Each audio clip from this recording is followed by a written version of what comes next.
তো নমস্কার বন্ধুরা, আজকের ক্লাসে আমরা দুইটা টপিক নিয়ে আলোচনা করব। যে দুইটা টপিক হচ্ছে রিমিডিয়াল টিচিং এবং আরটিই অ্যাক্ট 2009। তো আজকে আমরা রিমিডিয়াল টিচিং থেকে প্রথমে বুঝবো, তারপর তার এমসিকিউগুলো কিছুটা দেখব, তারপর আমরা আরটিই অ্যাক্ট 2009-এর পুরো কনসেপ্ট আজকে আমরা ডিটেলস আজকে বোঝার চেষ্টা করব। সুতরাং শেষ পর্যন্ত সাথে থাকুন। এটা হচ্ছে আমাদের রিভিশন ক্লাস। তো তার আগে আমরা ক্লাস কন্ডাক্ট করেছি, তো এটা রিভিশন ক্লাস, আপনাদের এটাতে আপনার রিভিশন হয়ে যাবে, যার জন্য আমরা আজকে ক্লাসটা প্রোভাইড করেছি। তো আপনার কোনো কনফিউশন থাকলে অবশ্যই কমেন্ট বক্সে কমেন্ট করবেন। তো শেষ পর্যন্ত দেখতে থাকুন আজকের অতি গুরুত্বপূর্ণ ক্লাসটি। প্রথমে আমরা জানবো রিমিডিয়াল টিচিং মানে কি। রিমিডিয়াল টিচিং বা সংশোধনমূলক শিক্ষণ কি, ওই জিনিসটা আগে আমাদের প্রথমে জানতে হবে, তারপর আমরা জানবো বাকি তার কনসেপ্ট। এটা যদি জানি তাহলে কিন্তু রিমিডিয়াল টিচিং 50% হয়ে গেল। কোনো শ্রেণীর সকল শিক্ষার্থী সমমানের হয় না।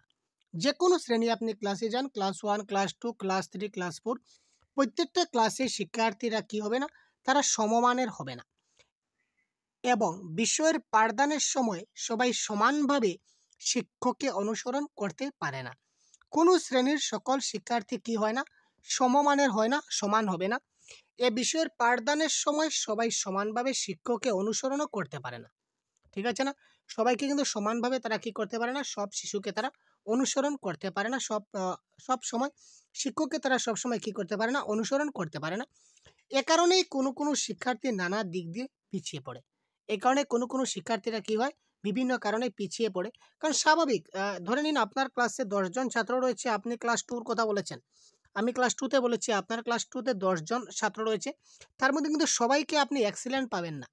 কেউ হয়তো পাবেন, কোনো শিক্ষার্থী, তার মধ্যে আপনি 3 জন পাবেন ভেরি গুড, ভেরি এক্সিলেন্ট, আপনার 100% খুব ভালো করে বুঝে। বাকি আরও 5 জন পাবেন যে মোটামুটি বুঝে। বাকি আরও 2 জন পাবেন যে মোটেই বুঝে না। এই যে 2 জন পাচ্ছেন যে মোটেই বুঝে না, তার কারণ কি? তার কারণ হচ্ছে যে তারা শিক্ষার্থী যেটা ইনস্ট্রাকশন, টিচারের যে ইনস্ট্রাকশন রয়েছে সেটা তারা খুব ভালো করে ফলো করতে পারে না, তাই না? আর তারা সেই অন্যান্য শিশুদের সঙ্গে তারা সমানভাবে তাল মিলিয়ে চড়তে পারে না, যার কারণেই তারা অন্যান্য শিক্ষার্থীর থেকে তারা কি থাকে, পিছিয়ে পড়ে। এ কারণেই কোনো শিক্ষার্থী নানা দিক দিয়ে পিছিয়ে পড়ে। সেই পিছিয়ে পড়া শিক্ষার্থীদের চিহ্নিত করে তাদের জন্য পৃথকভাবে পুনঃশিক্ষণের ব্যবস্থা করা হয়, যাতে তারা অন্যান্য শিক্ষার্থীর মতো সব রকম সামর্থ্য অর্জনে উপযুক্ত হয়। সাধারণভাবে এই ধরনের শিক্ষণ কর্মকে রিমিডিয়াল টিচিং বা সংশোধনমূলক শিক্ষণ বলা হয়। আশা করি বুঝতে পারছেন। দেখুন কি বলেছে, কিছু ছাত্র যারা পিছিয়ে পড়ে, কেন পিছিয়ে পড়ে আমি বললাম। তো সেই পিছিয়ে পড়া ছাত্রদেরকে আপনি চিহ্নিত করবেন, আগে মার্ক করবেন যে আমার ক্লাসে যে 2 জন বা 3 জন রয়েছে যারা একদম পিছিয়ে, বা আপনার যদি ক্লাসে টোটাল 100 ছাত্র থাকে, তার মধ্যে আপনি 20 জন বা 30 জন পাবেন যে তারা মোটামুটি বুঝে না।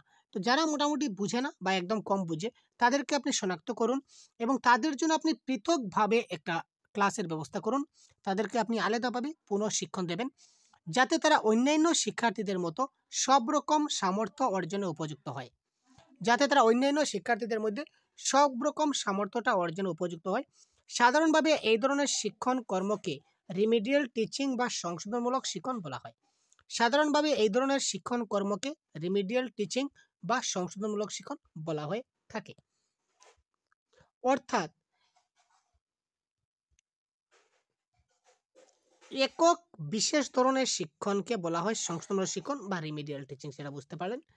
এবার দেখুন, সংশোধনমূলক শিক্ষণ বা রিমিডিয়াল টিচিংয়ের ক্ষেত্রে যে বিষয়গুলি মাথায় রাখতে হবে, রিমিডিয়াল টিচিংয়ের ক্ষেত্রে যে বিষয়গুলি আপনাদের মাথায় রাখতে হবে, ব্যক্তিগত বৈষম্যের অর্থাৎ ইন্ডিভিজুয়াল ডিফারেন্সের কারণে শিক্ষার্থীরা সমমানের হয় না। ঠিক আছে না? ঠিক আছে ভাই, কারণ প্রত্যেকটা শিশু কিন্তু সমান নয়। কারোর দেখবেন, কিছু স্টুডেন্ট দেখবেন আইকিউ লেভেল তাদের হাই রয়েছে। যাদের আইকিউ লেভেল হাই রয়েছে তারা কিন্তু খুব ভালো করে বুঝে নেবে। আবার কেউ দেখবেন তাদের আইকিউ লেভেল লো রয়েছে, তারা কিন্তু খুব ভালো করে বুঝতে পারবে না। ব্যক্তিগত পার্থক্য, আপনার মধ্যে আমার অনেক পার্থক্য আছে, তাই না? আপনি হয়তো একটা ব্যাপারে খুব দক্ষ, আমি হয়তো বা সেই বিষয়টা মোটেই জানি না। ঠিক আছে? হতে পারে আমি এই বিষয়ে খুব দক্ষ, কিন্তু আপনি জানেন না। সুতরাং ব্যক্তিগতভাবে পার্থক্য সব মানুষের থাকে। আপনার সঙ্গে আমার অনেক কিছু পার্থক্য থাকবে, তাই না? আবার আপনার সঙ্গে অন্যজনের পার্থক্য সমান থাকবে। সেই ব্যক্তিগত বৈষম্য বা ব্যক্তিগত পার্থক্যের কারণে শিক্ষার্থীরা সমমানের হয় না, সব শিক্ষার্থী সমান হয় না। তাই যারা শ্রেণীকক্ষে সবার সঙ্গে তাল রক্ষা করতে না পেরে পিছিয়ে পড়লো, তাদের ছেড়ে দিলে চলবে না। তাই বলে যে যারা মানে পিছনে পড়েছে, তারা কিছু পারছে না, তারা বুঝতে পারছে না, তাদেরকে বুঝাতে পারবো না বলে আপনি তাদেরকে ছেড়ে দিলেন, সেরকম কিন্তু চলবে না। তাদেরকে আপনাকে সঙ্গে নিয়ে যেতে হবে। আর তাদেরকে সঙ্গে নেওয়ার জন্য যে প্রচেষ্টা বা যে ব্যবস্থা, এটাই হচ্ছে সংশোধনমূলক শিক্ষণ বা রিমিডিয়াল টিচিং। শিক্ষক মহাশয়ের নিষ্ঠা ও যত্ন দিয়ে তাদের এগিয়ে নিয়ে যেতে সাহায্য করবেন। শিক্ষক মহাশয়ের নিষ্ঠা এবং যত্ন দিয়ে, অনেক নিষ্ঠা এবং যত্ন দিয়ে তাদের এগিয়ে নিয়ে যেতে সাহায্য করবেন। পিছিয়ে পড়া শিক্ষার্থীদের চিহ্নিত করে তাদের আলাদাভাবে শিক্ষা দেওয়ার বন্দোবস্ত করতে হবে। পিছিয়ে পড়া যেসব শিক্ষার্থী রয়েছে তাদের চিহ্নিত করবেন, চিহ্নিত করে তাদেরকে আলাদাভাবে শিক্ষা দেওয়ার বন্দোবস্ত করতে হবে। প্রয়োজন বোধে শিক্ষককে তার শিক্ষণ পদ্ধতির পরিবর্তন ঘটাতে হবে। প্রয়োজন যদি মনে পড়েন তাহলে শিক্ষকের, তিনি যে শিক্ষণ পদ্ধতিতে শিক্ষা দান করছেন, যদি প্রয়োজন হয় তিনি তার শিক্ষণ পদ্ধতিটাই চেঞ্জ করে ফেলবেন। প্রয়োজন বোধে শিক্ষককে তার শিক্ষণ পদ্ধতিটা পরিবর্তন ঘটাতে হবে। ক্রমাগত কয়েকদিন অনুশীলনের মাধ্যমে শিক্ষার্থীরা ধীরে ধীরে অন্যান্য শিক্ষার্থীদের মতো দক্ষতা অর্জন করতে সামর্থ্য হবে। ক্রমাগত কয়েকদিন যদি এইভাবে আপনি কন্টিনিউ প্রসেস চালিয়ে যান, আলাদা আপনার শিক্ষণ পদ্ধতি যদি আপনি পরিবর্তন করেন, তাদেরকে আলাদাভাবে যদি শিক্ষা দান করেন, তাহলে কয়েকদিনের মধ্যেই এই যারা পিছিয়ে পড়ে শিক্ষার্থী, তারা আস্তে আস্তে আস্তে আস্তে অন্যান্য শিক্ষার্থী, যারা ভালো শিক্ষার্থী আছে, তাদের মতোই তারা দক্ষতা অর্জন করতে সমর্থ হয়ে যাবে। মনে রাখতে হবে, ওই পিছিয়ে পড়া শিক্ষার্থীরা যাতে হীনমন্যতার শিকার না হয়, অর্থাৎ তাদের মানসিক আঘাত আপনি তাকে দিতে পারবেন না। কেউ যেন তাদের উপেক্ষা বা অবহেলার চোখে না দেখে, সেটিও শিক্ষক মহাশয় দেখবেন। আরে ওইটা পারে না, ওই শিশুটা খুব বাজে, পড়ায় খুব গাদ্দা, পড়ায় খুব কাঁচা, সেরকম কথা যদি তাকে সবার সামনে, অর্থাৎ অর্থাৎ এক কথায় বলতে গেলে ওই শিশুটিকে অপমান করা যাবে না। যদি ওই শিশুকে যদি আমরা অপমান করি, তাহলে তার খুব মনে বেজে যাবে, তার খুব দুঃখ লেগে যাবে, তার খুব হৃদয়ে লেগে যাবে। আর যদি তার হৃদয়ে লেগে যায়, দুঃখে লেগে যায়, তখন সে লজ্জা পেয়ে, ঘৃণা লজ্জা বয়ে তিন থাকতে নয় আমরা বলি, কিন্তু ছোটরা তো সেটা বুঝবে না। তারা সেই লজ্জার কারণে, অপমানের কারণে তারা স্কুল ত্যাগ করে দেবে। তার ফলে আপনার তাকে আর শেখানো সম্ভব হবে না। সুতরাং তাদের যেন কেউ উপেক্ষা বা অবহেলার চোখে না দেখে, সেটিও শিক্ষক মহাশয় সেটা দেখবেন। যে বিষয়ে শিক্ষার্থী পিছিয়ে থাকবে, সংশ্লিষ্ট শিক্ষক সেই বিষয়ে খাতে তার উন্নতি হয় তা দেখবেন। যে বিষয়ে শিক্ষার্থী পিছিয়ে থাকবে, সব বিষয়ে তো শিক্ষার্থীটা পিছিয়ে থাকবে না, হয়তো কোনো একটি বা দুটি বিষয়ে শিক্ষার্থীটা পিছিয়ে রয়েছে। তো কোন বিষয়ে পিছিয়ে রয়েছে, ওই সংশ্লিষ্ট বিষয়টাকে টার্গেট করবেন এবং ওই বিষয়ের উপর আপনি তাকে রিমিডিয়াল টিচিংয়ে বেশি জোর দেবেন। শিক্ষক তার পেশাগত দায়বদ্ধতা বা অঙ্গীকার অস্বীকার করতে পারেন না।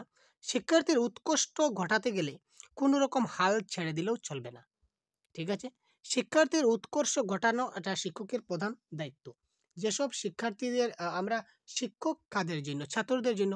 ছাত্রদেরকে গঠন করার জন্য, মানুষ করার জন্য তো শিক্ষার্থী শিক্ষক, তাই না? তো সুতরাং একজন শিক্ষক যে শিক্ষার্থীর উৎকর্ষ ঘটাতে গেলে উৎকর্ষ বিধানে কোন রকমের হাল ছাড়বেন না। যত ধরনের পদ্ধতি আছে সবগুলো আপনি অবলম্বন করুন। সমাজে একজন দায়িত্ববান সচেতন নাগরিক হিসাবে গড়ে ওঠা তার করণীয়। একজন শিক্ষকের সেটা করণীয় যে সমাজে ওই ছাত্রটা যেন দায়িত্ববান এবং একটা সচেতন নাগরিক হয়ে ওঠে। এতটুকু পর্যন্ত আপনি যাতে তাকে গড়ে দিতে পারেন। শিক্ষার্থীদের পিছিয়ে পড়ার কারণগুলি। এবার কথা হচ্ছে মোস্ট ইম্পর্টেন্ট পয়েন্ট, যেখান থেকে প্রশ্ন আসে বা যেটা জানা দরকার, সেটা হচ্ছে শিক্ষার্থীরা যে পিছিয়ে পড়ে, পিছনে পড়ার পিছনে কারণ কি? একটা কারণ আমরা দেখলাম যে ইন্ডিভিজুয়াল ডিফারেন্স। শুধু একটা তো নয়, আরো অনেকগুলো রয়েছে। ১ নম্বর দেখুন কি বলা হচ্ছে, শিক্ষার্থীর স্মৃতিশক্তি। সব শিক্ষার্থী কিন্তু স্মৃতিশক্তি সমান থাকে না। স্মৃতিশক্তি মানে বুঝতে পারছেন তো? মেমোরি পাওয়ার। ঠিক আছে? অনেকে অনেক সময় আজকে শিখবে। অনেক শিক্ষার্থী আছে যারা আজকে আপনি তাকে বুঝিয়ে দিলেন, শিখিয়ে দিলেন, সে হয়তো কালকে বা পরশুদিন সেই জিনিসটা সে ভুলে গেল। এটা আসলে তার দোষ নয়, এটা তার স্মৃতিশক্তি তার দুর্বল রয়েছে। কম শিক্ষার্থীর অমনোযোগিতা। কিছু শিক্ষার্থী ক্লাসরুমে মনোযোগ সহকারে পড়াশোনা করে না। আপনি তাকে পড়াচ্ছেন, সে পড়াটা শুনছে, এতটুকুই সাফিসিয়েন্ট। সে আপনার কথা থেকে কোনো রকমের সে দায়বদ্ধতা লাভ করে না। সে মনোযোগ সহকারে যদি ক্লাসটা শুনতো বা জিনিসটা বুঝতো, বা যে কোনো জিনিস আপনিই মনে করুন না, আপনি আজকে আমার যে ক্লাস দেখছেন, যদি আপনি অমনোযোগী হয়ে ক্লাসটা দেখেন, তাহলে ১ দিন বা ২ দিন বা ৩ দিন পর আপনি জিনিসটা ভুলে যাবেন। আর যদি মনোযোগ সহকারে ক্লাসটা দেখেন, প্রত্যেকটা পয়েন্ট যদি আপনার মাথায় থাকে, তাহলে এই রিমিডিয়াল টিচিং থেকে পরীক্ষার হলে ১ মার্ক বা ২ মার্ক বা ৩ মার্ক যাই আসুক না কেন, আপনাকে 100% কারেক্ট আনসার করতে হবে। That is my challenge. আমি আপনাদের চ্যালেঞ্জ দিচ্ছি, যদি আপনি মনোযোগ সহকারে ক্লাসটা দেখেন, মনোযোগ এমন একটা জিনিস, যদি মনোযোগ সহকারে প্রত্যেকটা পয়েন্ট যদি ভালো করে বুঝে নেন, তাহলে 100%। কিন্তু তার এই ক্লাসের পরে আমরা এমসিকিউ সলভ করবো আপনাদের জন্য।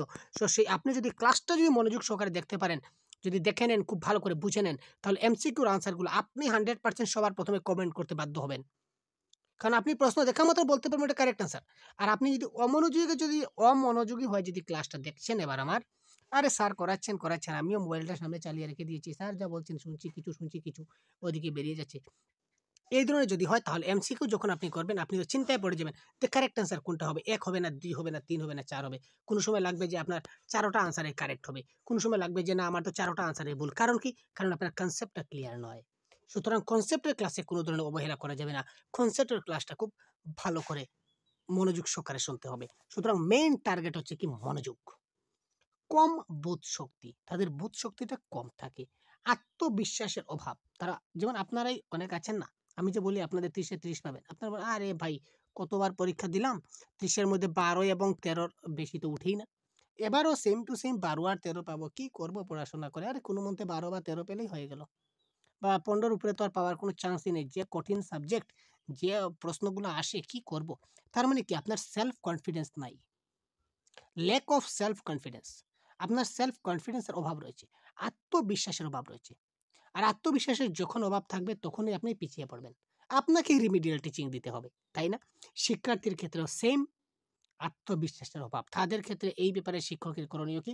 তাদের আত্মবিশ্বাস জাগাতে হবে। আরে তুমি ওইটা লিখেছো, শিক্ষার্থী যদি মনে করুন 1 লাইন যদি লিখে, তখন যদি ভুলও হয়, তখন আপনি তাকে কি করবেন? সাব্বাস দেবেন 10টা। আরে ভাই সাব্বাস, খুব সুন্দর হয়েছে, বঢ়িয়া, অনেক সুন্দর পেরেছে তো। আচ্ছা দেখি কি করে বানালে, ওইরকম আরেকটা বানাও তো দেখি। তাকে উৎসাহ প্রদান করবেন, তাহলে সে একের পর এক, একের পর এক, আর একের পর এক সে বানাতে চেষ্টা করবে। আর সে ওই জিনিসটা বানালো, আপনি যদি বলেন আরে কি লিখেছো, ছি, এটা লেখা হলো নাকি? তাই এরকম লাগবে না, মাথা খারাপ হয়ে যায়। তাহলে সে আর লিখবেও না। আপনি তাকে প্রথমবার অপমান করে দিলেন, তো তার পরের বার কি সে লিখবে? সে লিখবে না, পড়বে না, বুঝবে না, আলটিমেটলি তার শেখা হবে না। That is the difference.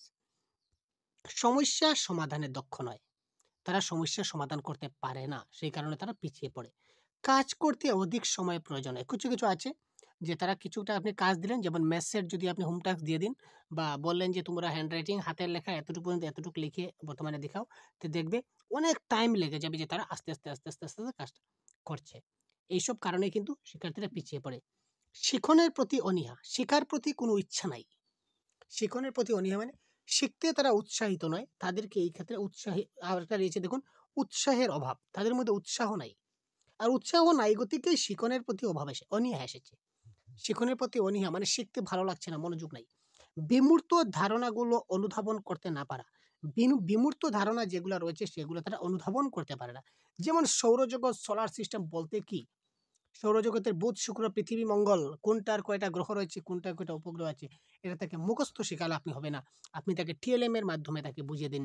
বিমূর্ত জিনিসটাকে আপনি মূর্তভাবে আপনার সামনে একটা প্র্যাকটিক্যাল একটা সৌরজগৎ আপনি কাগজ দিয়ে তৈরি করুন, নতুবা একটা গ্লোব দিয়ে তাকে বুঝিয়ে দিন, তাহলে সেটা তার মাথায় ঢুকবে। ভারতের পূর্বে কি রয়েছে, পশ্চিমে কি রয়েছে, উত্তরে কি রয়েছে, দক্ষিণে কি রয়েছে, ভূমধ্য সাগর কোথায় রয়েছে, শ্রীলঙ্কা কোথায় কোথায় রয়েছে, আরব সাগর কোথায় রয়েছে, ভূমধ্য সাগর কোথায় রয়েছে, লোহিত সাগর কোথায় রয়েছে, আপনি তাকে যতই শেখান না কেন, আজকে শেখাবেন কালকে ভুলে যাবে। আমরাই ভুলে যাই, আর অত ছোট শিশু। কিন্তু একটা আপনি ভারতবর্ষের ম্যাপ তার হাতের সামনে রাখুন, প্রথমে তাকে বুঝিয়ে দিন ম্যাপের পূর্বে কোন, পূর্ব দিক, পশ্চিম দিক, উত্তর দিক, দক্ষিণ দিক, প্রথমে তাকে ভালো করে বুঝিয়ে দিন। এরপর চেষ্টা করুন যে সে পূর্ব, পশ্চিম, উত্তর, দক্ষিণ চিনতে পারলো কিনা না। যদি সে পূর্ব, পশ্চিম, উত্তর, দক্ষিণ চিনতে পারে, তাহলেই আপনি বলবেন যে ওই দিকে দেখো কি রয়েছে, সেটা আরব সাগর রয়েছে। তার মানে ওটা কোন দিকে রয়েছে দেখতে পাচ্ছ তো, ওই দিকটা মনে রাখবে, ওই দিকে আরব সাগর, তুমি চোখের দেখে নাও। তখন তার চোখের মধ্যে ফোকাস হয়ে যাবে। তখন সে ম্যাপের উপরে দেখবে হিমালয় পর্বত, তো উপরের দিকে কি রয়েছে, উত্তর, তো উত্তরে কি রয়েছে, এখানে কি দেখতে পাচ্ছ বাবা, এখানে হিমালয় পর্বত। তারপর সে দেখা মাত্রই বলবে আচ্ছা বলো তো হিমালয় পর্বত ভারতবর্ষে কোন দিকে অবস্থিত। তখন সে দেখবে যে ম্যাপের উপর দিকে রয়েছে, তার মাথায় তখন হিমালয়ের ছবিটা সবার উপরে, মানে ম্যাপের উপরে তার মাথায় সেটা দেখতে পাবে। তো স্যার উপরে রয়েছে, উপরে তো উত্তর দিক তাই না, তো হিমালয় পর্বত স্যার উত্তরে আছে। আলটিমেটলি সে বলতে পারবে। এইভাবে বাস্তব উপাদানের সম্মুখে আপনি তাকে শেখাবার চেষ্টা করুন। আর আপনি যদি তাকে বলেন যে উত্তরে হিমালয়ে, পশ্চিমে ওই, দক্ষিণে ওই, পূর্বে ওই, আপনি প্রতিদিন বলতে যাবেন, ওই আপনার সঙ্গে বলবে, 2 দিন পর আবার সেই ভুলে যাবে, কেলিয়ে যাবে, শেষ, কাজ খতম।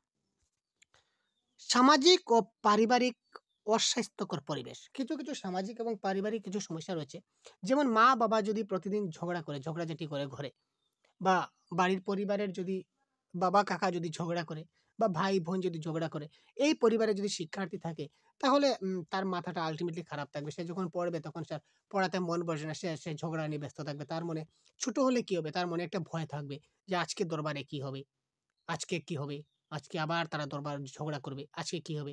এই ধরনের একটা পরিবেশ যদি অস্বাস্থ্যকর পরিবেশ সৃষ্টি হয়, তাহলে কিন্তু সেটা এইসব কারণে শিক্ষার্থীরা কি করে, পিছিয়ে পড়ে। ঠিক আছে, আশা করি বুঝাতে পেরেছি। তারপর দেখুন ঠিক কী কারণে শিক্ষার্থীরা পিছিয়ে পড়তে পারে, সে আলোচনা ব্যাপক হতে বাধ্য। অ্যাকচুয়ালি এইসব কারণ ছাড়াও আর অনেকগুলা কারণ রয়েছে শিক্ষার্থীরা পিছিয়ে পড়ার।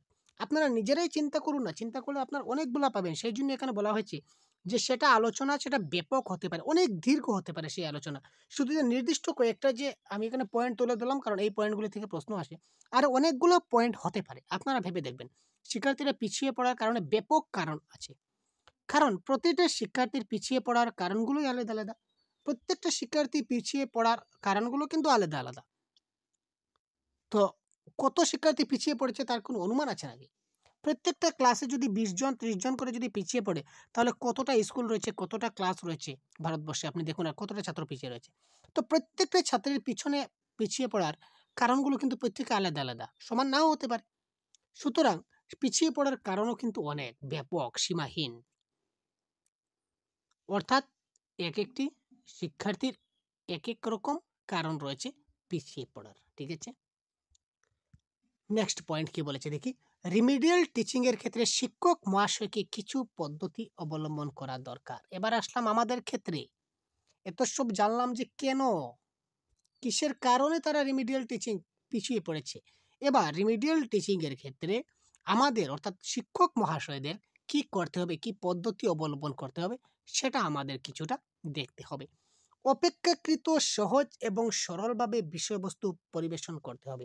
আগে আমি ক্লাসে যেভাবে বিষয়বস্তুকে পরিবেশন করেছি, তার থেকে আরও সহজ এবং আরও সরলভাবে আমরা বিষয়বস্তুটাকে পরিবেশন করতে হবে। যথাসম্ভব শিক্ষা উপকরণ ব্যবহার করতে হবে, যতটুকু বেশি সম্ভব আমরা টিএলএম ব্যবহার করব।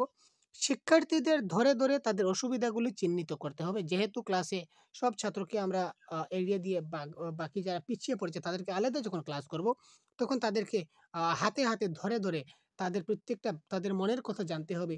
তারা কেন শিখতে পারছে না, কেন বুঝতে পারছে না, তাদের কোথায় সমস্যা রয়েছে, এই জিনিসগুলি তাদের ব্যক্তিগতভাবে তাদেরকে খুব ভালো করে জানতে হবে, তাদের অসুবিধাগুলোকে চিহ্নিত করতে হবে। শিক্ষার্থীরা যাতে পাঠে বিশেষ মনোযোগী হয় তা দেখতে হবে। অর্থাৎ কি করলে শিক্ষার্থীরা তাদের মনোযোগ বৃদ্ধি হবে, ঠিক আছে, মনোযোগ, আগ্রহ, তাদের ইন্টারেস্ট লাগবে ক্লাসে, ওই জিনিসগুলো তাদেরকে দেখতে হবে। শিক্ষার্থীদের মধ্যে যথেষ্ট আত্মবিশ্বাস গড়ে তুলতে হবে। তাদের মধ্যে আগে বলেছিলাম না, আত্মবিশ্বাস, যে তোমার দ্বারা হবে, তুমিই পারবে, কেন পারবে না, সবাই পারছে, এই তো আজকে পারছে, অনেক সুন্দর হয়েছে, তুমি আরও পারবে, চেষ্টা করে যাও, অনেক সুন্দর হয়েছে আজকে, পরের দিন যেন আরও সুন্দর হয়, পরের দিন যখন আসবে কালকে থেকে তো অনেক সুন্দর হয়েছে, আরে বহুত বড়ি, এখন আরেকটা বানাও। তো এইভাবে তাকে কি করতে হবে, তার মধ্যে আত্মবিশ্বাস গড়ে তুলতে হবে, যে না স্যার বলেছেন আমি পারবো, তার মানে আমি পারবো। সঠিক সময়ে যাতে কর্ম সম্পাদন করতে পারে তা দেখতে হবে। একটা নির্দিষ্ট টাইম দিয়ে দেবেন তাকে, যে এই সময়ের মধ্যে তোমাকে এই কাজটা খতম করতে হবে। বিমূর্ত ধারণাগুলি যাতে তারা ঠিকমতো বুঝতে পারে সেটা চেষ্টা করতে হবে। বিমূর্ত ধারণাগুলি যেগুলো রয়েছে সেগুলোকে ঠিকমতো বুঝতে পারে, অর্থাৎ মূর্ত বস্তু দিয়ে, বাস্তব উপাদান দিয়ে, টিএলএম দিয়ে সেই বিমূর্ত জিনিসগুলিকে আপনি মূর্ত করে দেখাতে পারেন। কেন তারা পাঠে অমনোযোগী হচ্ছে তার কারণ খুঁজে বের করতে হবে। তারা যে ক্লাসে যে অমনোযোগী হচ্ছে, অমনোযোগী হওয়ার মূল কারণ কি, এই কারণগুলো আপনি খুঁজে বের করবেন, যে তারা কেন পিছিয়ে পড়ছে, বা তারা ক্লাসে যে অমনোযোগী হচ্ছে, তারা যে মনোযোগ দিচ্ছে না, সেটার কারণ কি। পাঠে তারা কেন উৎসাহ বোধ করছে না তা জানার চেষ্টা করতে হবে। পাঠে তারা কেন উৎসাহ বোধ করছে না সেটা জানতে হবে। দৃষ্টান্ত দিয়ে তাদের মনোবল সঞ্চয় করাতে হবে। একটা উদাহরণ দিয়ে তাদের মনোবলটা সঞ্চয় করতে হবে। অন্যান্য শ্রেণীর অন্যান্য শিক্ষার্থীদের সাথে তাদের যেন সুসম্পর্ক বজায় থাকে তা দেখতে হবে। যারা অনেক ভালো স্টুডেন্ট, তারা দেখবে যারা খারাপ, যারা কিছুটা একটু মানে পিছিয়ে পড়েছে, তাদের সঙ্গে কিন্তু মেলামেশা করে না, তাদের থেকে দূরে থাকার চেষ্টা করে। এই ব্যাপারে আপনি একটু দেখবেন সবার সঙ্গে যেন সুসম্পর্ক বজায় থাকে। আমরা বলি না, সৎসঙ্গে স্বর্গবাস, অসৎসঙ্গে সর্বনাশ। খারাপ একটা ছাত্র যদি ভালো ছাত্রের সঙ্গে সবসময় মিশে, তাহলে ছাত্রটা আলটিমেটলি ভালো ছাত্র গড়ে উঠবে। ত্রুটিগুলি শুধরে দিয়ে যাতে তাদের আবার স্বাভাবিক শ্রেণী শিক্ষণে ফিরিয়ে আনা যায় তার চেষ্টা করতে হবে। রিমিডিয়াল টিচিংয়ের পরে, রিমিডিয়াল টিচিংটা শেষ করার পর তাকে আবার স্বাভাবিক শ্রেণী শিক্ষণে সবার সঙ্গে যাতে ফিরিয়ে আনা যায় সেই চেষ্টা করতে হবে। তারপর দেখুন, চলুন আমরা এবার কয়েকটি এমসিকিউ সলভ করব। তো এমসিকিউগুলো আমি নয়, আপনারা সলভ করবেন। মাত্র কয়েকটি এমসিকিউ, হাতে গোনা কয়েকটি এমসিকিউ রয়েছে, যে এমসিকিউগুলো আপনারা দেখি তো কারেক্ট আনসার আপনাদের কি হয়, কারেক্ট আনসার আপনারা দিন তো। পিছিয়ে পড়া ছাত্রদের এগিয়ে নিয়ে যাওয়ার জন্য কাদের দায়িত্ব বেশি? পিছিয়ে পড়া যারা ছাত্র রয়েছে তাদেরকে এগিয়ে নিয়ে যাওয়ার জন্য কার দায়িত্ব বেশি? পিতামাতা, অভিভাবক, শিক্ষক না বন্ধু বান্ধব? বলুন কারেক্ট আনসার কি হবে। এতক্ষণ আমি বললাম ভাই, এবার আপনারা বলুন কারেক্ট আনসার কি হবে। অপেক্ষায় রয়েছে আপনাদের, কমেন্ট করুন। তারপর নেক্সট কোয়েশ্চনে যাব, ইন্টারেস্টিং ক্লাস হতে চলেছে। তো পিছিয়ে পড়া ছাত্রদের জন্য আমাদের কি করতে হবে? পিছিয়ে পড়া ছাত্রদের জন্য কি করতে হবে? রিমিডিয়াল টিচিং করতে হবে। আর এই রিমিডিয়াল টিচিংটা কে করবে? শিক্ষকে করবে। সুতরাং শিক্ষকের দায়িত্ব সবচেয়ে বেশি। নেক্সট, পিছিয়ে পড়া ছাত্রদের কি করা যাবে না? পিছিয়ে পড়া ছাত্রদের কি করা যাবে না? তাদের একেবারে ছেড়ে দেওয়া যাবে না, উপেক্ষা বা অবহেলা করা যাবে না, তাদের প্রতি কোনো দায়িত্ববোধ থাকবে না, তাদের উপেক্ষা না করে তাদের প্রতি মনোযোগ দিতে হবে। কারেক্ট আনসার কি হবে?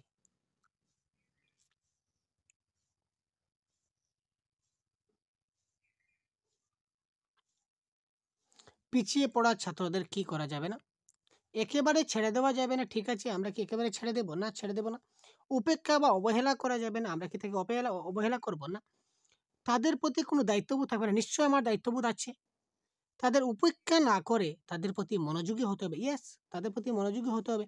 সুতরাং এটা করা যাবে না। সুতরাং এটা হবে কারেক্ট অ্যান্সার, অপশন নাম্বার ঘ।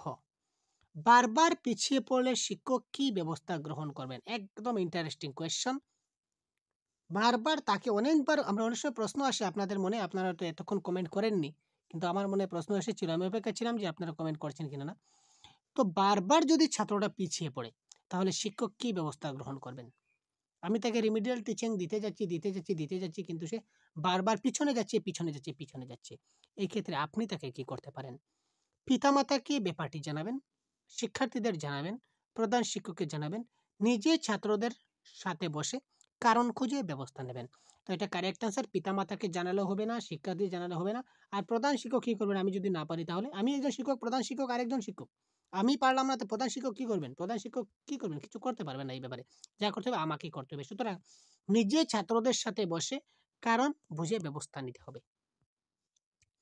কাদের জন্য সংশোধনমূলক শিক্ষণের ব্যবস্থা নেওয়া হয়? বহুত বড়িয়া কোয়েশ্চন।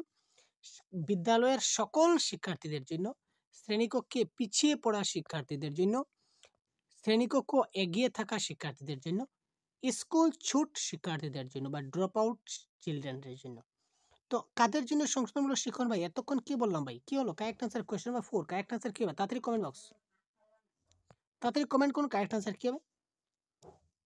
শ্রেণীকক্ষে যারা পিছিয়ে রয়েছে, সুতরাং পিছিয়ে পড়া শিক্ষার্থীদের জন্য আমাদেরকে কি করতে হবে? সংশোধনমূলক শিক্ষণের ব্যবস্থা করতে হবে। সংশোধনমূলক শিক্ষণের সময়কাল 365 দিন, 1 মাস, 6 সপ্তাহ থেকে 3 মাস, না সমগ্র শিক্ষাবর্ষ? তো এটা কারেক্ট আনসার হবে সমগ্র শিক্ষাবর্ষ। অ্যাকর্ডিং টু একাডেমিক ক্যালেন্ডার মতে আমাদেরকে সংশোধনমূলক শিক্ষণ দিতে হবে। সংশোধনমূলক শিক্ষণ বা রিমিডিয়াল টিচিং এর উদ্দেশ্য কি? শিক্ষার্থীদের আচরণের উন্নতি করা, সহ পাঠ্যক্রমিক কার্যাবলীর শিক্ষা দেওয়া, শিক্ষার্থীদের মেধার উন্মেষ ঘটানো, পিছিয়ে পড়া শিক্ষার্থীদের আলাদাভাবে সাহায্য করা।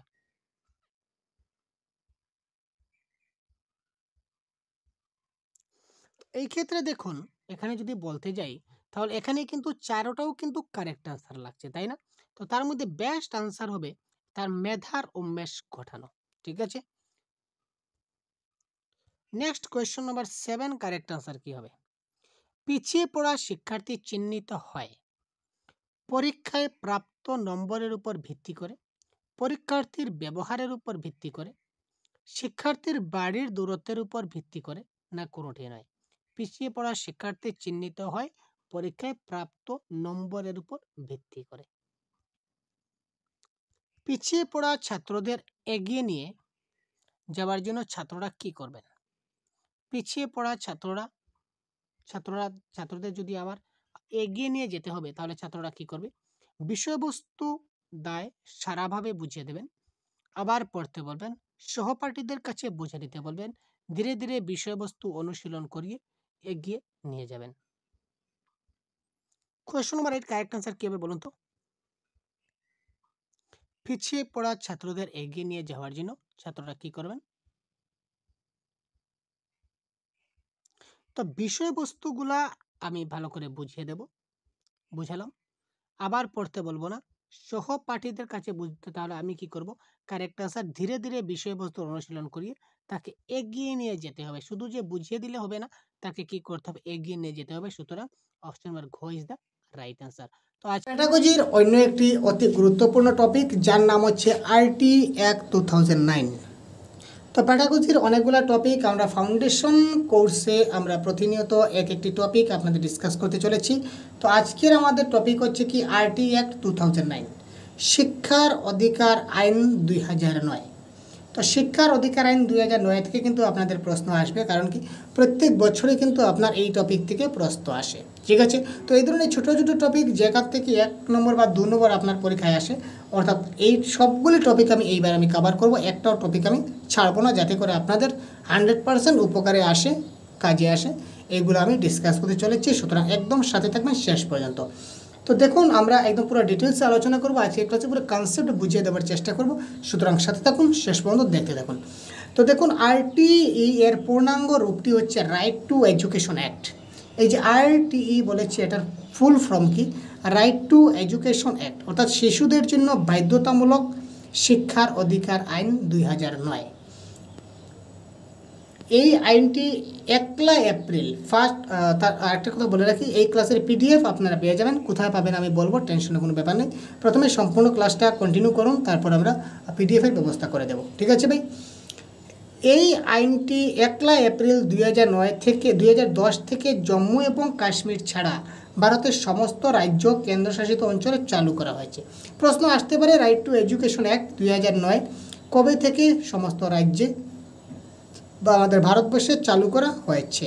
তো আপনারা প্রশ্নে দেখবেন যে শিক্ষার অধিকার আইন 2009 বলেছে, তাহলে এটা 2009ই হবে। সুতরাং 2009 যে অপশনে থাকবে সেটা আমরা ঠিক করে দেবেন, কিন্তু আসলে ভুল ভাই। শিক্ষার অধিকার আইন 2009, নাম 2009, কিন্তু এই আইনটা চালু করা হয়েছিল কবে? এই আইনটা চালু হয়েছিল 1 এপ্রিল 2010, ঠিক আছে? মাথায় থাকবে একটা পয়েন্ট ওয়াইজ নোট ডাউন করে রাখুন। ভারতের সংসদ অনুসৃত এই বিশেষ আইনটি শিক্ষাক্ষেত্রে 6 থেকে 14 বছর বয়সের মধ্যে থাকা সকল শিশুরই মৌলিক অধিকার হিসাবে পরিগণিত। শিক্ষাক্ষেত্রে অর্থাৎ 6 থেকে 14 বছর বয়সের মধ্যে যত শিশু আছে, সব শিশুরা যাতে ফ্রি অ্যান্ড কম্পালসারি এডুকেশন পায়, শিশুরা যাতে বাধ্যতামূলক শিক্ষা গ্রহণ করতে পারে, তার জন্য এই আইনটা তৈরি করা হয়েছে। কত বছর বয়স শিশুরা ভাই? 6 থেকে 14 বছর বয়স, ঠিক আছে? অর্থাৎ এই আইনের নিয়ম অনুসারে 6 থেকে 14 বছরের মধ্যে থাকা শিশুরা বিনামূল্যে শিক্ষা লাভের আওতায় পড়ে, যা 86তম সংবিধান সংশোধনী আইন অনুযায়ী সংবিধানের 21 ক অনুচ্ছেদে বর্ণিত আছে। প্রশ্ন আসতে পারে যে 6 থেকে 14 বছরের কত বছরের শিশু? 6 থেকে 14 বছর। এটা ভারতীয় সংবিধানের কততম সংশোধনী আইন? 86তম সংশোধনী আইনে আনা হয়েছে। এটা সংবিধানের বর্তমান কত নম্বর অনুচ্ছেদে রয়েছে? এটা হচ্ছে 21-এর ক, 21-এর ক, বা 21-এর ক না দিয়ে 21-এর এও দিতে পারে, ঠিক আছে? সেটা দেখবেন অপশনে যদি 21A দেওয়া থাকে, তো এটাও কিন্তু কারেক্ট হবে, ঠিক আছে? ভারতের সংবিধানে এই বিধানটি ভারতবর্ষের শিশুদের আরও অধিক পরিমাণে কর্মসংস্থানমুখী, স্বাবলম্বী এবং আত্মনির্ভরশীল হয়ে ওঠার ক্ষমতা প্রদান করে থাকে, ঠিক আছে? শিক্ষা হলো প্রতিটি শিশুর মৌলিক অধিকার। কি বলেছে? শিক্ষা কি? শিক্ষা হচ্ছে প্রত্যেকটা শিশুর কি মৌলিক অধিকার, ফান্ডামেন্টাল রাইট। এডুকেশনকে কি দেওয়া হয়েছে? প্রত্যেকটা শিশুর ফান্ডামেন্টাল রাইট দেওয়া হয়েছে, ঠিক আছে? মৌলিক অধিকার হিসেবে গণ্য করা হয়েছে। সেই নীতি মেনে এবং এক সঠিক শিক্ষার পরিকাঠামো গড়ে তোলার জন্য 135টি দেশের মধ্যে অন্যতম হয়ে ওঠে ভারত। সমস্ত বিশ্বে বা ওয়ার্ল্ড যদি বলি, সমস্ত ওয়ার্ল্ডের 135টা দেশে এই আরটি অ্যাক্ট লাগু করা হয়েছে। তার মধ্যে আমাদের ভারতবর্ষ রয়েছে, ভারতবর্ষেও এই আরটি অ্যাক্ট 2009টা লাগু করা হয়েছে 2009 সালের। আচ্ছা, এই আইনের নাম 2009 কেন? 2009 সালের 26শে আগস্ট শিক্ষা সংক্রান্ত এই বিলটি পাশ করা হয়। এই একটা যেটা বিল তৈরি হয়েছিল বা এই আইন যেটা বনেছিল, তৈরি হয়েছিল, আইনটা পাশ হয়েছিল কবে?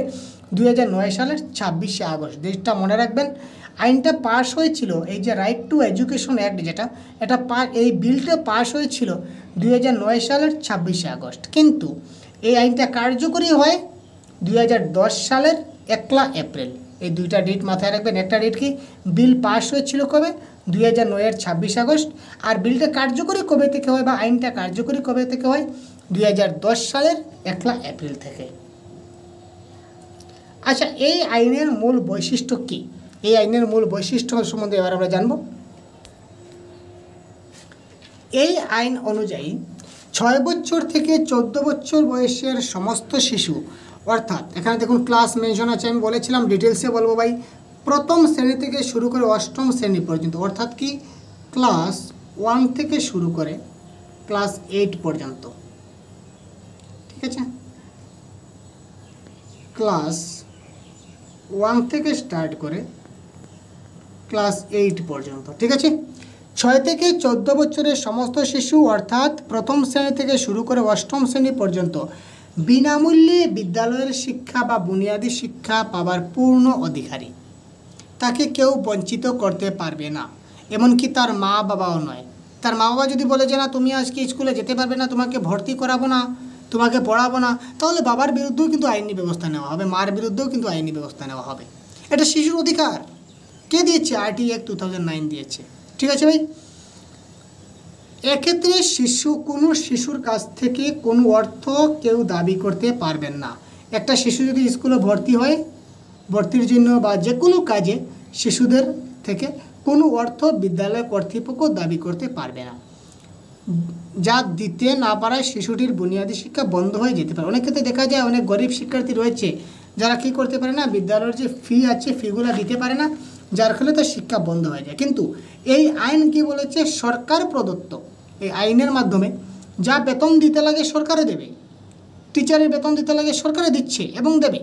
কিন্তু কোনো শিশুর কাছ থেকে কোনো ধরনের টাকা পয়সা, কোনো অর্থ কোনো শিক্ষক, কোনো প্রতিষ্ঠান, কোনো কর্তৃপক্ষ, স্কুল বিদ্যালয় কর্তৃপক্ষ দাবি করতে পারবেন না। ঠিক আছে। অন্যান্য আর 5 জন শিশুর মতোই শারীরিক মানসিকভাবে প্রতিবন্ধী শিশুরাও কিন্তু সমভাবে বিনামূল্যে বুনিয়াদী শিক্ষা লাভ করে। এবং এই শিশুটা সময়ের ক্ষেত্রে এই যে শিক্ষা, যেটা এই রাইট টু এডুকেশন অ্যাক্টে যেটা বলেছিল 6 থেকে 14 বছর, আমি বলেছি সমস্ত শিশু, সে গরিব ধনী, ফিজিক্যালি হ্যান্ডিক্রাফট, মেন্টালি হ্যান্ডিক্রাফট, প্রত্যেকটা শিশুর জন্য সমানভাবে কার্যকর হবে। ঠিক আছে, সেটা যদি ফিজিক্যালি বা মেন্টালি যদি কিছু সমস্যা থাকে, তারপরেও কিন্তু তাদেরকে কী করতে হবে? বিনামূল্যে শিক্ষা দিতে হবে। শিশুটির পরিবারের কাছ থেকে বিদ্যালয়ের ভর্তির জন্য, অর্থাৎ ক্যাপিটেশন ফি, অর্থাৎ বিদ্যালয়ে ভর্তির জন্য অনুদান গ্রহণ করা যাবে না। এটি শাস্তিযোগ্য অপরাধ হিসাবে গণ্য হয়ে থাকে। যদি কোনো বিদ্যালয় কর্তৃপক্ষ তার ভর্তির জন্য ভর্তি ফি চান বা বিদ্যালয়ে ভর্তির জন্য যদি বলেন যে ভর্তির জন্য তোমাকে টাকা দিতে হবে, তখন এটা শাস্তিযোগ্য অপরাধ। বিদ্যালয় কর্তৃপক্ষ বা প্রধান শিক্ষক হোক বা যে শিক্ষক হোক, ওনাকে গুরুতরভাবে অপরাধী হিসেবে গণ্য করা হবে এবং তিনি একটা শাস্তি তাকে দেওয়া হবে। কোনো শিশুর বুনিয়াদী শিক্ষায় সম্পূর্ণ না হলে তাকে ফেল করানো, বিদ্যালয় থেকে বহিষ্কার করা বা কোনো বোর্ডের পরীক্ষায় পাশ করতে বাধ্য করা যাবে না। কোনো শিশুর বুনিয়াদী শিক্ষা, অর্থাৎ ক্লাস 1 থেকে 8 পর্যন্ত, যতদিন পর্যন্ত শিক্ষাটা শেষ হচ্ছে না ততদিন তাকে, অর্থাৎ ক্লাস 1 থেকে 8 পর্যন্ত কোনো শিক্ষার্থীকে কোনো বিদ্যালয় ফেল করিয়ে রাখতে পারবে না বা বিদ্যালয় থেকে বহিষ্কারও করতে পারবে না। অর্থাৎ উদ্দেশ্য হচ্ছে কি, সঠিকভাবে ভালোভাবে পড়িয়ে তাকে যাতে ভালো একটা পাস করানো যায়, অর্থাৎ তাকে যাতে ভালো জ্ঞান প্রদর্শন করা যায়। তার জন্য রিমিডিয়াল টিচিংয়ের ব্যবস্থা রয়েছে, আমরা রিমিডিয়াল ক্লাসে ডিসকাস করব। নেক্সট ইম্পর্টেন্ট পয়েন্ট দেখুন, স্টার রয়েছে, পয়েন্টটা দেখবেন। যদি 6 বছরের বেশি বয়সের কোনো শিশু কোনো কারণবশত বুনিয়াদী শিক্ষা সম্পূর্ণ না হয়ে থাকে, তাহলে তাকে তার বয়সের উপযোগী শ্রেণীতে ভর্তি করাতে হবে। ধরে নিন একজন 8 বছরের শিশু রয়েছে বা 9 বছরের শিশু রয়েছে, 9 বছর, সে কিন্তু কোনোদিন স্কুলে ভর্তি হয়নি। এবার বলেছে ক্লাস 6-এ কিন্তু অ্যাকর্ডিং টু আমাদের যে রুল বা এই আইনে কি বলেছে 6 থেকে 14 বছর, অর্থাৎ 6 মানে কি ক্লাস 1। ওখানে একটা শিশু যদি 9 বছর হয়ে যায় আপনি তাকে ক্লাস 1-এ অ্যাডমিশন দেবেন, ঠিক আছে। কিন্তু সে তার বয়স 9, এখানে 6 বছর থেকে 9 বছর অনেক ডিফারেন্স, ছাত্রটা দেখতে ওদের তুলনায় অনেক বড় হবে, তাই তার স্কুলে আসতে লজ্জাবোধ হবে। তো এখানে কি বলা হচ্ছে, তার বয়স উপযোগী ক্লাসে সে যদি 9 বছর হয় তো আপনি তাকে সরাসরি ডাইরেক্ট ক্লাস 3-তে আপনি অ্যাডমিশন দিতে পারেন। এগুলো ডাইরেক্ট বলেছে, দেখুন কি বলেছে, 6 বছরের বেশি বয়সের কোনো শিশুর কোনো কারণবশত যদি বুনিয়াদী শিক্ষা সম্পূর্ণ না হয়ে থাকে তাহলে তাকে তার বয়সের উপযোগী শ্রেণীতে ভর্তি করাতে হবে, আর সেই জন্য নির্দিষ্ট সময় পর্যন্ত তাকে বিশেষ প্রশিক্ষণ দেওয়া হবে। কিছু নির্দিষ্ট টার্ম থাকবে, এই টার্মের মাধ্যমে তাকে যে প্রিভিয়াস ক্লাসগুলার, যেমন তাকে ডাইরেক্ট আপনি ক্লাস 3-তে ভর্তি দিলেন, তো এবার যে এক্সট্রা টাইমগুলো থাকবে এই টাইমে তাকে ক্লাস 1 এবং 2-এর যে কোর্সগুলো রয়েছে সেটা আপনি তাকে কভার করবেন, প্রিভিয়াস যেটা। প্রত্যেকটি শিশু যারা বুনিয়াদী শিক্ষা পাওয়ার লক্ষ্যে বিদ্যালয়ে ভর্তি হয়েছে তারা বুনিয়াদী শিক্ষা সম্পূর্ণ হওয়া পর্যন্ত তারা বিনামূল্যে শিক্ষা পাবে, এমনকি তাদের বয়স 14 পেরিয়েও যায় তাহলে এই সুবিধা থেকে তারা বঞ্চিত হবে না, ঠিক আছে। ধরে নিন ক্লাস 1 থেকে 8 পর্যন্ত তারা পড়ছে, ক্লাস 8-এ পড়া অবস্থায় একটা শিশুর বয়স যদি 14 পেরিয়ে 16 হয়ে যায়, 16 হয়ে যায়, তবুও কিন্তু সে ওই আইনের আওতায় পড়বে, তাকে বিনামূল্যে শিক্ষা দিতে হবে। এই শিক্ষার এই আইন অনুযায়ী কোনো বিদ্যালয়ে কোনো শিশুকে শারীরিকভাবে শাস্তি দেওয়া যাবে না অথবা তার উপর কোনো মানসিক অত্যাচার করা চলবে না।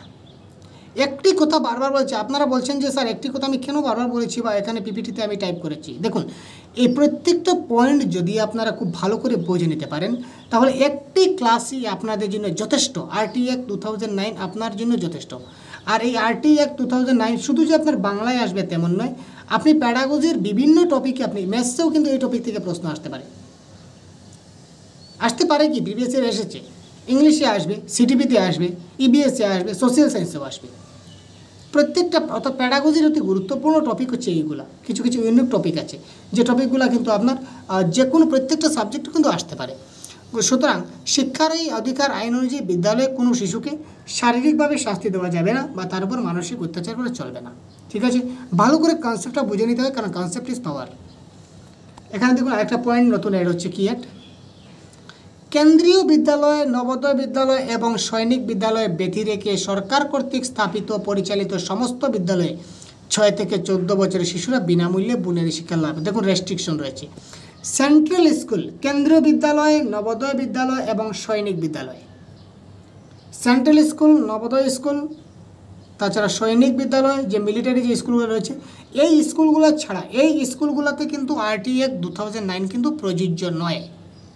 যদি বলে যে কোন স্কুলে বা কোন বিদ্যালয়ে আরটি অ্যাক্ট 2009 প্রযোজ্য নয় ভারতবর্ষে, এই 3টা অপশন থেকে যে অপশন দেবে সেটা আপনার কারেক্ট আনসার। আর 3টা যদি দিলে 3টা দেবে, তারপর নিচে দেবে উপরের সবগুলি, তার মানে উপরের সবগুলি আপনার কারেক্ট আনসার হবে।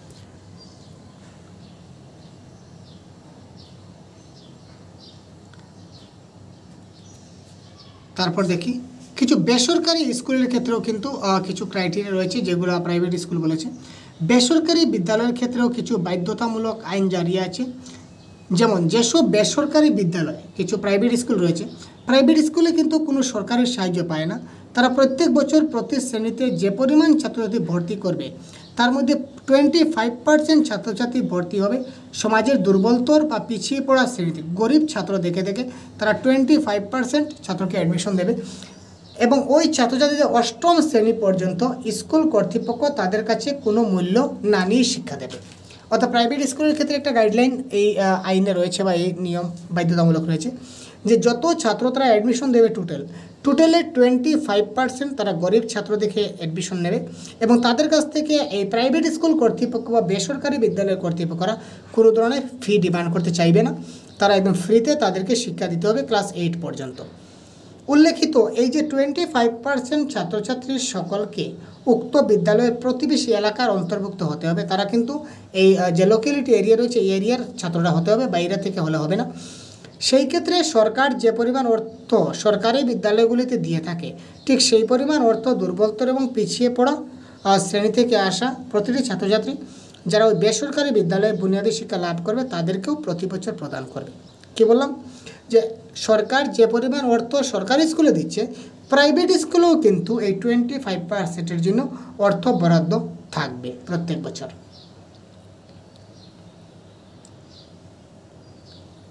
তো শিক্ষাক্ষেত্রে এই আইন চালু হয়ে গেছে, ঠিক আছে। তো জনবসতির 1 কিলোমিটারের মধ্যে একটা করে প্রাথমিক বিদ্যালয় এবং 3 কিলোমিটারের মধ্যে একটি করে উচ্চ প্রাথমিক বিদ্যালয় স্থাপন করা হবে, ঠিক আছে। ক্রাইটেরিয়া থাকবে যে RT Act 2009 মধ্যে প্রাইমারি স্কুলের ডিস্টেন্স কত হবে, অর্থাৎ একটা এলপি স্কুল থেকে আরেকটা এলপি স্কুলের ডিস্টেন্স থাকবে 1 কিলোমিটার। 1 কিলোমিটারের মধ্যে একটা প্রাইমারি স্কুল থেকে, একটা এলপি স্কুল থেকে আরেকটা স্কুলের দূরত্ব থাকতে হবে, তার বেশি থাকলে হবে না 1 কিলোমিটার। আর আপার প্রাইমারি বা আমরা যাকে এমই স্কুল বলে থাকি, তো একটা এমই স্কুল থেকে আরেকটা এমই স্কুলের দূরত্ব কতটুকু থাকতে হবে, অ্যাটলিস্ট 3 কিলোমিটার হাইয়েস্ট। 3 কিলোমিটারের বেশি থাকা চলবে না, 3 কিলোমিটারের মধ্যে দুটো স্কুল থাকতে হবে, একটা থেকে আরেকটা ডিস্টেন্স 3 কিলোমিটার ধরে নিতে পারেন। এই আইনের মধ্যে কি বলেছে দেখুন, শিক্ষক ছাত্রের রেশিও 30:1, অর্থাৎ কি যে স্কুলে 30 জন ছাত্রদের রয়েছে তার বিরুদ্ধে একজন শিক্ষক দেওয়া হবে, তার বিপরীতে। আর যে স্কুলে 30 থেকে বেশি অর্থাৎ 31 থেকে 60 পর্যন্ত ছাত্র রয়েছে এই স্কুলে 2 জন শিক্ষক দেওয়া হবে। যদি 61 থেকে যদি 90 শিশু থাকে তখন তাদেরকে 3 জন শিক্ষক দেওয়া হবে ওই বিদ্যালয়ে, অর্থাৎ কি 30:1 রেশিও দেওয়া হয়েছে, 30 জন ছাত্রের বিপরীতে একজন শিক্ষক।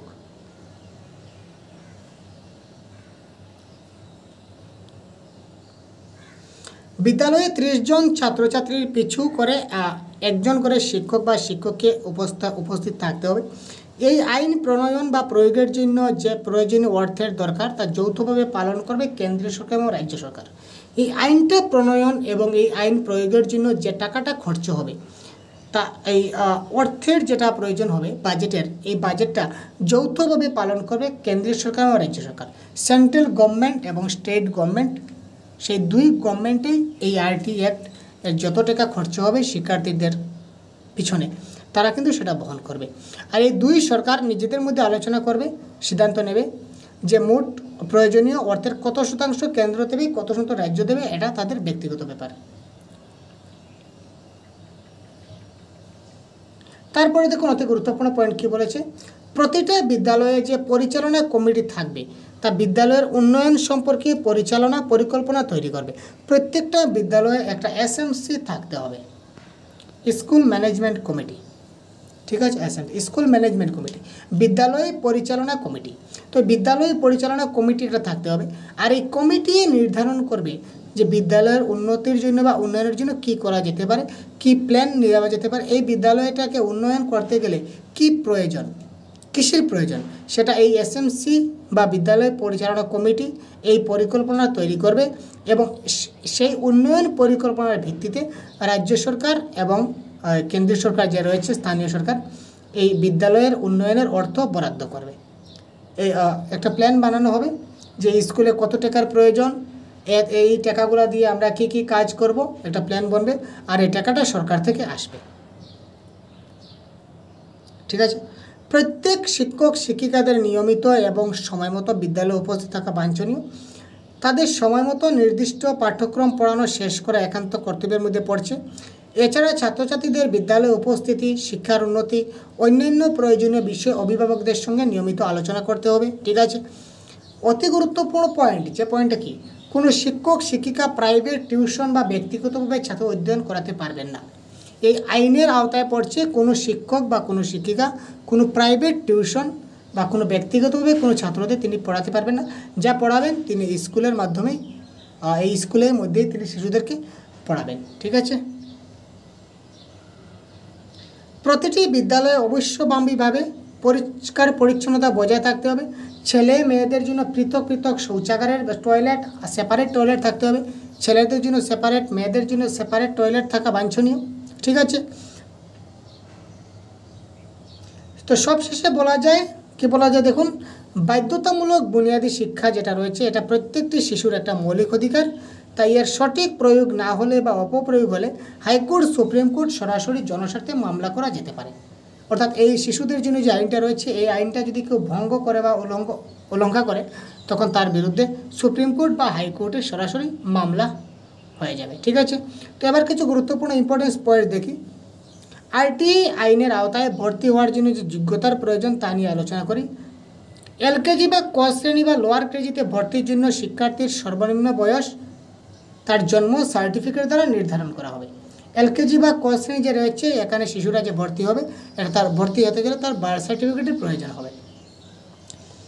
যে সকল পরিবারের আয় বাৎসরিক 3.5 লক্ষ টাকা বা তার কম তারা আরটিআই আইনের অধীনে সংরক্ষিত আসনগুলির জন্য আবেদন করতে পারে, তাদের জন্য রিজার্ভ পোস্ট থাকবে।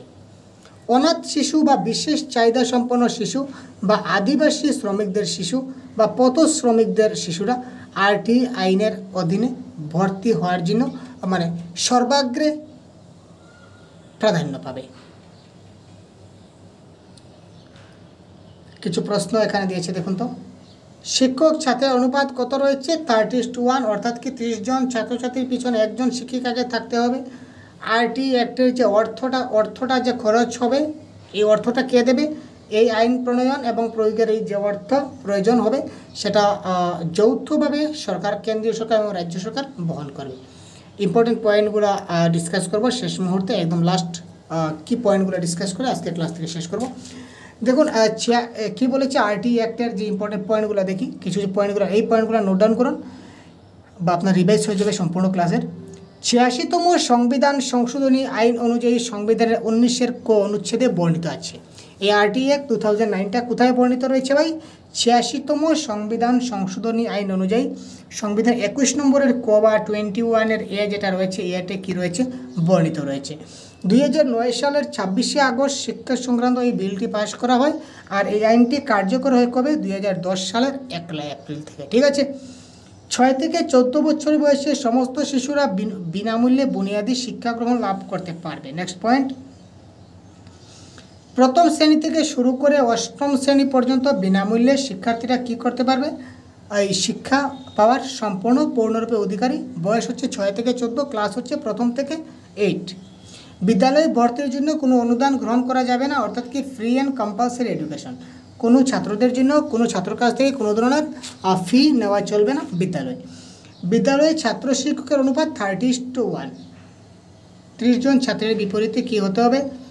একজন শিক্ষক নিযুক্ত করতে হবে। ঠিক আছে, primary level the PTR should be 30:1 and upper primary level should be 35:1। যদি এমই স্কুল হয় এমই স্কুলের ক্ষেত্রে শিক্ষকের রেশিও হবে কি 35:1, অর্থাৎ কি 35 জন বাচ্চার বিপরীতে শিশুর বিপরীতে একজন শিক্ষক নিয়োগ করা হবে। আর যদি এলপি স্কুল হয় লোয়ার প্রাইমারি হয় তাহলে 30 জন শিশুর বিপরীতে একজন শিক্ষককে নিযুক্ত করা যেতে পারে। ঠিক আছে, তো এই ছিল আজকের আরটিআই অ্যাক্টের পুরো সম্পূর্ণ ডিটেলস, পুরো কনসেপ্ট আমি আপনাদেরকে দেখিয়ে দিলাম। তো ক্লাসটা কেমন লাগলো অবশ্যই কমেন্ট বক্সে জানাবেন এবং এই ক্লাসের পিডিএফ আমরা একটা অফিসিয়াল আমাদের পেইড গ্রুপ রয়েছে এখানে আমরা দিয়ে দেব, আপনারা পেয়ে যাবেন। তো সবগুলি ক্লাসের এই পিডিএফ আমরা এই গ্রুপে আমরা দিয়ে থাকি। আপনারা এই গ্রুপটা ফলো করলে আপনারা এখানে সবগুলো পিডিএফ পেয়ে যাবেন। আর এই গ্রুপে জয়েন হলে আপনারা পিডিএফগুলো পাবেন, সঙ্গে সঙ্গে আপনারা 50টা মক টেস্ট আপনারা দিতে পারেন প্রত্যেকটি। আমরা টোটাল 50+ মক টেস্ট টার্গেট রেখেছি। আমরা 50 তো হবেই, একদম কম্পালসারি। 50-এর বেশিও মক টেস্ট হতে পারে, প্রতিদিন একটি করে মক টেস্ট হচ্ছে আমাদের। তো প্রতিদিন মক টেস্ট আপনারা পাবেন যদি এই গ্রুপে জয়েন হতে চান। তো এই গ্রুপে জয়েন হতে চাইলে অবশ্যই কমেন্ট বক্সে কমেন্ট করুন, নতুবা আমাদের অফিসিয়াল হোয়াটসঅ্যাপ নাম্বারে হোয়াটসঅ্যাপ করুন। ধন্যবাদ।